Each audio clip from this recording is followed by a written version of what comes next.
Brought to you by Agilus Diagnostics. Health test की बात आती है तो मैं भरोसा करता हूँ India largest diagnostics company Agilus Diagnostics. खुद को टेस्ट करते रहो। इसका अपना लंबा एक्सपीरियंस रहा है। प्रतिपक्ष का नेता अब की बार हरियाणा में चुना नहीं जा रहा है, क्या दिक्कतें आ रही हैं? क्योंकि कई नाम अब की बार सामने निकल रहा है। इसमें कोई ज्यादा आपको चिंता करने की जरूरत नहीं। वो इसलिए कि कल तक तो सब बिजी थे, 2 राज्यों के चुनाव थे, फिर 13 राज्यों में भी चुनाव थे। कहीं 3 एमएलए का चुनाव था, कहीं 4 का था, कहीं 2-3 एमपीओ के थे। तो इसलिए अब कुछ जल्दी हो जाएगा। आगे भी प्रतिपक्ष का नेता का तो जल्दी हो जाएगा, और जो भी 3-4 लोग हैं उन्हीं में से होगा। मुझे तो ज्यादा इसमें वो नहीं लगता। कांग्रेस के लोग ये कह रहे हैं कि जो बीजेपी की सोच की तरह चलना होगा, बीजेपी की बात यही है, कांग्रेस का नेतृत्व नौ चाट के हाथ में आना चाहिए। हाँ, कांग्रेस का नेतृत्व नौ चाट के हाथ में आना चाहिए। बीजेपी की जो बात है वो उसकी तरह ही सोच कर चलना पड़ेगा। ये कितना मानते हैं? देखिए, ये तो कांग्रेस का जो नेतृत्व है उसको सारे फैक्टर ध्यान में रखने पड़ेंगे। इतना आसान नहीं है कि नेतृत्व का मतलब ये है कि आप जाट को भी नाराज नहीं कर सकते। भाई आप यानी ये क्यों समझते हो कि गैर जाट के हाथ में नेतृत्व चला गया तो जाट आपके साथ टिका रहेगा? ये भी एक सवाल है। उसको अपने साथ रखने के लिए आपको उनको भी उचित स्थान देना पड़ेगा। दूसरी बात ये ज़रूर है जो आप कह रहे हो कि समाज का कुछ जो अंग है, जिसमें खास तौर पे ओबीसी भी नहीं, बीसी, इसको बीसीए बोलते हैं ना, बीसीए कांग्रेस का वोट बैंक रहा है, और इस चुनाव में वो किन्हीं कारणों से कांग्रेस से चला गया। उसको साथ जोड़ने की जरूरत है। इसके साथ साथ हमारे को जो अर्बन वोटर है, शहरी वोटर, उसमें अब मैं जातियों के नाम लूंगा तो अच्छा नहीं, जैसे ब्राह्मण है, पंजाबी है और बनिया है, ये मेन 3-4 जातियां शहरों में जिनकी प्रेजेंस ज़्यादा है, इनको भी आपको कांग्रेस की तरफ, क्योंकि ये पहले कांग्रेस का ही वोटर था और इनकी प्राथमिकता कांग्रेस में ही रही है हमेशा, इनको भी आपको साथ जोड़ने का करना पड़ेगा। और दूसरी बात ये है कि राजनीतिक तौर पे जो इससे भी ऊपर उठ के बात है, वो अगर उसको मुद्दा बना के हम चलें तो मैं ये कह सकता हूँ कि जो हरियाणा में जाति पाति के लिहाज से बांटने की कोशिश की गई है समाज को, ये दुर्भाग्यपूर्ण है। और ये इसलिए है कि समाज को तो बांट दिया वोट, लेकिन आज भी हरियाणा का समाज, अगर आप गांव में जाओगे तो उनके मन में कोई द्वेष नहीं है, कोई नफरत नहीं है। अच्छा, इसने ये हमारे से अलग वोट दिया।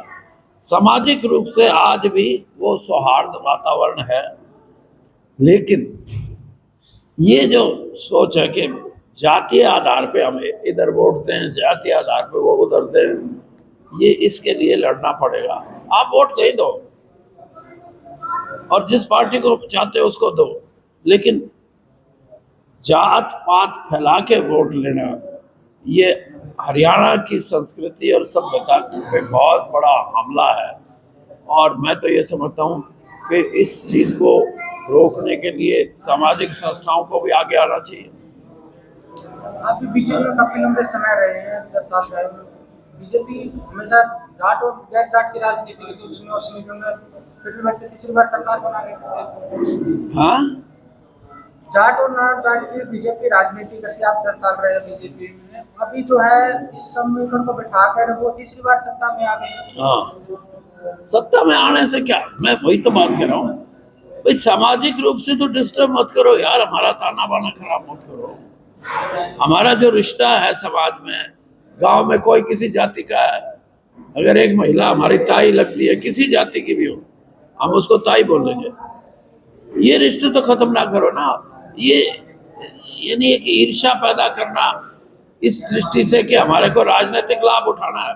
भारतीय जनता पार्टी ने राजनीतिक लाभ उठाने के लिए ये जो प्राथमिकताएं थी, बात तो बड़ी बड़ी करते हैं, सनातन धर्म की बात करेंगे, हिंदू एकता की बात करेंगे। ये सबसे बड़ी एकता हमारी कि हमारे समाज को तो एक रखो, उसको तो मत डिस्टर्ब करो। तो ये चीजें लेके चलनी चाहिए।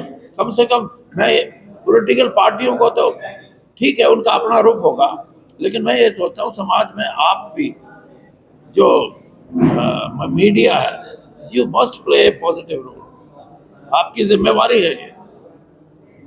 क्या यानी किसी चीज को भी कुछ भी हो जाए उसी को धर्म से जाति से जोड़ के सियासत करनी, छोटी से छोटी बात पे बड़े बड़े बयान देने,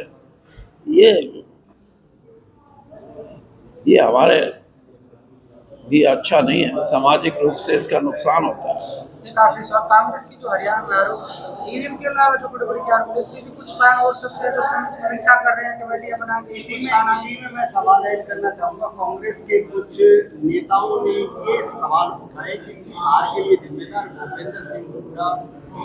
वो सवाल कांग्रेस के कई वरिष्ठ नेताओं ने। देखिए, मैं इतना बताता हूँ, 3-4 कारण हैं। अब वो नाम आप किसी का ले दो, उससे कोई वो नहीं है, क्योंकि मैं इन नामों में भी मैं कम से कम, मुझे आप थोड़ा सा ऊपर रखो, ये छोटी बातें हैं। एक तो ईवीएम, एक एडमिनिस्ट्रेशन, एक पैसा और एक निर्दलीय जो खड़े थे। निर्दलीय खड़े नहीं थे, वो खड़े किए गए थे। ये कारण है। और आप देख लो, 10 सीटें तो मैं ऐसे बता दूं कि निर्दलियों की वजह से हमारे, और बीजेपी को ये सूट करता था कि कहीं जाट कैंडिडेट है। अब मेरे अपने चुनाव क्षेत्र की देखो, हमारे चुनाव क्षेत्र में 52% जाट है, 11% चमार है और 4% मुसलमान। कितने हो गए भाई? जिस कॉन्स्टिट्यूंसी में 66-67% वोट एक पार्टी के हो, उसमें कांग्रेस हार रही है। या तो आप मेरे को ये कहो कि जाट का वोट कांग्रेस को नहीं था, या चमार का वोट कांग्रेस को नहीं था, या मुसलमान का वोट कांग्रेस को नहीं था, ये आप नहीं कहोगे, क्योंकि हर आदमी कहा था जाट तो कांग्रेस को देगा, चमार तो कांग्रेस को देगा, और मुस्लिम ने तो देना ही देना। वहां आप चुनाव हारे क्यों? क्योंकि इंडिपेंडेंट कैंडिडेट जाट ही खड़े किए गए या खड़े हुए, और उन्होंने किसी ने 10,000, किसी ने 8,000, किसी ने 25,000 इस तरह वोट ले लिया। ये मैं अपने कॉन्स्टिट्यूंसी बता रहा हूँ, और भी 10 ऐसे कॉन्स्टिट्यूंसी। 40,000 वोट। हाँ, तो बीजेपी की रणनीति का भी ये हिस्सा था। और यहाँ तक बात आई है कि किसी की बैठने के लिए तैयारी की गई कि भाई हमारा साथी है, कांग्रेसी है, बैठ जाएगा, उसको रातों रात संपर्क करके माया मंडल का भी इंतजाम हुआ। तो ये है दुष्यंत चौटाला की राजनीति है जी। दुष्यंत चौटाला की राजनीति को लेकर किस तरह देखते हैं? दुष्यंत चौटाला की राजनीति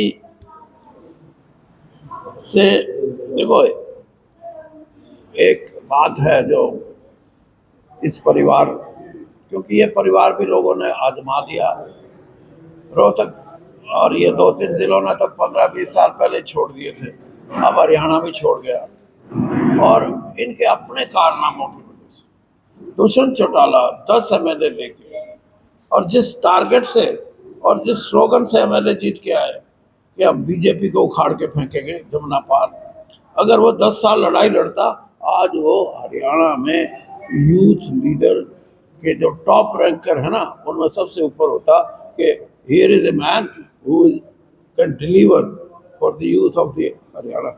लेकिन माया मंडल माया का खेल है, या तो माया कमा लो या नाम कमा लो।